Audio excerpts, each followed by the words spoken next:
ഞങ്ങൾ പലരും പല വഴിക്കായതുകൊണ്ട് ഓണം കഴിഞ്ഞിട്ട് പിന്നെ ഞങ്ങളെല്ലാം ഒത്തുകൂടിയത് വൈക്കത്തഷ്ടമിക്കാണ്. ഈ വ്ളോഗൊക്കെ എന്നെ കണ്ണിപ്പെടാതെ ഒളിച്ചെടുക്കരുന്നു.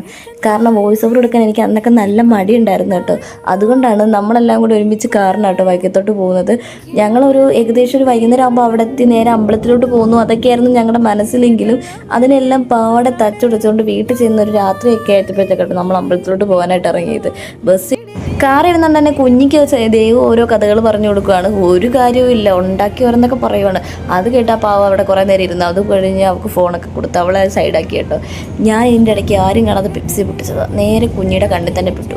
അത് സൗണ്ട് ഉണ്ടായിരുന്നു, എൻ്റെ ഭാഗത്തും തെറ്റുണ്ടായിരുന്നു. അതെല്ലാം കണ്ട് നമ്മൾ കണ്ട് ഈ നല്ല വഴി കൂടെ പോവുകയാണ്. ഈ റോഡൊക്കെ ഞങ്ങൾ കുറേ നാളായിട്ട് കണ്ടിട്ടില്ല. നല്ല രസമുണ്ടായിരുന്നു. അതുകൊണ്ട് ചേട്ടായി ഓരോ സ്ഥലത്തും നമുക്ക് സ്ലോ ആക്കി തന്നിട്ടുണ്ടായിരുന്നു വീഡിയോ എടുക്കാൻ. എത്ര ആത്മാർത്ഥത ഞാൻ എവിടെയും കണ്ടിട്ടില്ല. ലാസ്റ്റ് ഞങ്ങൾ ഒരു വിധത്തിൽ വീടെത്തിയിട്ടുണ്ട്. അപ്പോൾ അത്രയേ ഉള്ളൂ. ബാക്കി അടുത്ത വീഡിയോയിൽ ഇടാമേ. ബായ്.